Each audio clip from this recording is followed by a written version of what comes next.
Good morning. This is Stacy and welcome to Tea Time. Hi everybody, how are you doing?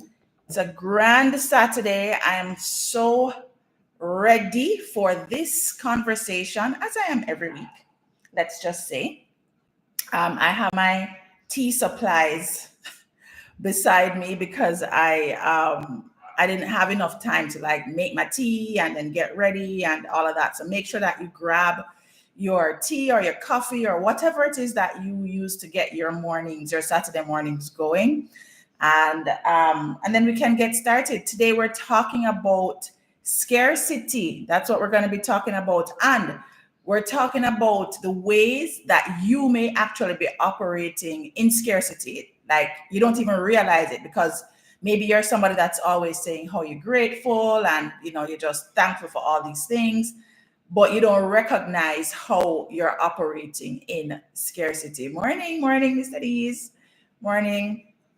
All right. So in order to have this conversation, I wanted to make sure, and I'm trying to fix my YouTube because there's some light in the background. But anyway, in order to make this conversation what I would consider juicy, I wanted to find different ways that, you may be going day to day and you don't realize that you are consistently, it's like you're in a scarcity cycle and you're not recognizing how you are consistently leaning into that experience of scarcity. It doesn't come to your mind's eye readily. So I thought about, well, how do you do it, Stacey? What are the ways that scarcity shows up in your life now and you're not really fully recognizing it, right?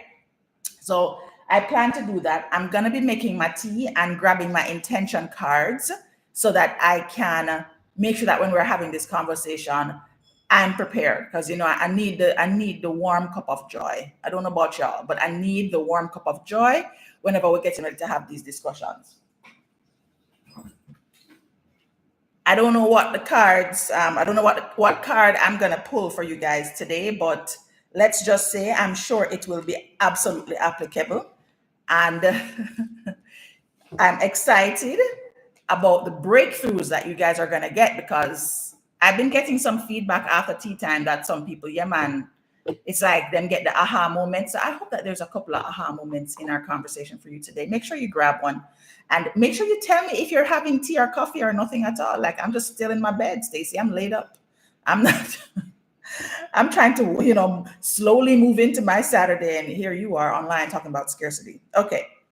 So let's start off with first and foremost, really understanding where exactly scarcity can subtly, and I say subtly, no, it is doing it in a subtle way.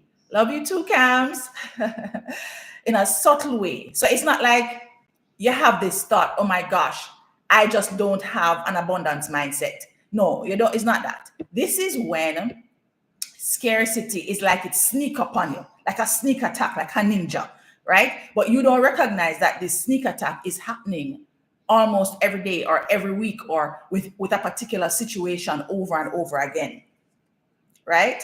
So that's the angle. There are, I would say, maybe common misunderstandings that surround having an abundance mindset. And because there's so much talk now, there's so much conversation about abundance and thinking abundantly and affirmations, and even me with my intention cards, there's so much conversation about that. It's easy to think that because you are involved in these practices or because you go to church and you have your prayer closet or whatever, that you're operating in a space of abundance. But I'm here to tell y'all that there are ways that abundance is available to you and you're not even tapping into it, and you're tapping more into scarcity that you don't know about. All right. And you want to make sure that you are present to it so that you can ace your way out of those moments of scarcity, because it's holding you back. It's actually holding you back from creating the life that you desire. And it could be that your life is amazing, and then you have this one little area that no matter what it is that you're doing or saying or whatever, it just, that one little area just cannot move. And I can probably guarantee that you have a scarcity cycle that is running in that area. And you're sitting there and you're trying to demystify it. I have that area in my life that I'm trying to demystify. Well, I think I kind of cracked the code now. I think I kind of cracked the code. I'm going to share it with you guys. But you don't realize that there's this one area, and it's like, I don't know what I need to do. I don't know if I need to drink the juju juice or go to the man up on the hilltop to say a prayer or two. I don't know what I need to do to shift this area in my life. And so I want you, as we're going through our little short conversation today, I want you to think of that one area. Bring it to mind. What is that one area? Bring it to mind. And that's what we're going to start off with, figuring out whether or not you actually have a scarcity cycle running and you don't realize that you have the scarcity cycle running. All right. So while you think of your one area, I already have mine in my head. I know what it is. You know. Okay.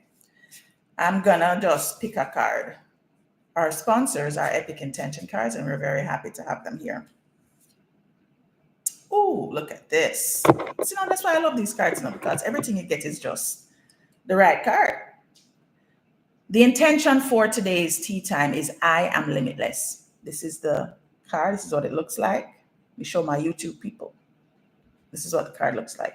And the affirmation says, my mind is a fertile playground filled with thoughts of abundance, new ideas, and limitless possibilities. I can't make this stuff up. If you watch nothing else on tea time, all you have to do is just show up for when I pull the card, because it literally exemplifies the exact things that I'm talking about. I don't even know how. Today we're talking about scarcity. Y'all saw me sitting here shuffling the cards. Which card come up? I am limitless. Limitless, fertile playground in my head. Abundance, new ideas, limitless possibilities. Oh, excitement. All right. Now, let's think through, first and foremost, the different ways that scarcity is showing up in your mind. All right. So we're going to start there.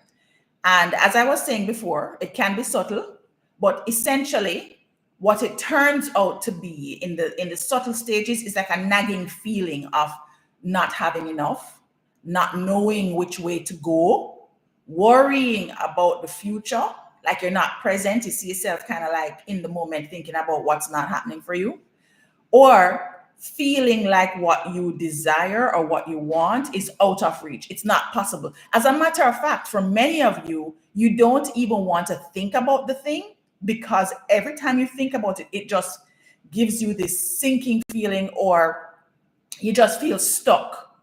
We've talked about feeling stuck in the past, but now we're going to focus on really where that scarcity thinking is coming from. Okay? So it's that kind of nagging feeling. And sometimes it starts off as a nagging feeling, like something will trigger you. You'll be talking to somebody and they'll say something and it will hit a nerve. And you want to, there's a problem that you're trying to solve, and maybe you try to solve it and you hit a wall, or you've tried to solve it multiple times and you keep hitting walls, right? It's that kind of thing where when those things happen, your mind just starts to take you down these negative Nelly spirals. And sometimes you go down the spiral and you can't stop yourself, but you haven't really solved the problem. And then other times you cannot stop it. For example, that is what happened to me recently with a client. I just pouring my tea. Today I went a bit more traditional. Yeah, I got out my teapot, went more traditional, got out my teapot and decided to let it brew. I am having a blend this morning. I'm combining English breakfast with vanilla chai from Bigelow. So I'm I'm in my zone. And then I have my oat milk mix up with my carnation milk in my little, I'm all the things this morning, guys, fully prepared. All right. I was waiting on some money from a client, and I had I felt like I had set up myself really well. I'd put in the effort, put in the work, done the things, and I was waiting for this payment, and it was a significant payment. And I recognize that in the space of scarcity, because I've talked with you guys about how I've really had to work on my wealth scarcity mindset over the course of my life. It's something that I've had to actively pay attention to. And so immediately, because I know that I'm waiting on this cash, and it's a lot of cash, and I'm waiting on it, and I know that, boy, Stacy, this is the space now, where your little scarcity mindset are gonna just open up its head. Like it's gonna be like that pimple that, it just keeps coming back in the same spot. Or when you bite your tongue and they keep biting it in the same spot. Yeah, I'm literally like present to that. And I'm like, okay, no, no, no, we're not dealing with that right now. We have to navigate our thoughts. I mean, I'm here talking to you guys every Saturday. Clearly, I'm doing some work, right? I'm not just talking just for talking's sake. So I see myself having the thinking and all of that stuff kind of going on. And then I realize that I am worrying about how to make the money come faster. So it's not that I don't know. I know the money coming in. I know it. I believe it. I know it. Clearly, there's, contracts, whatever. But now I am starting to feel some pressure because some bills are due. And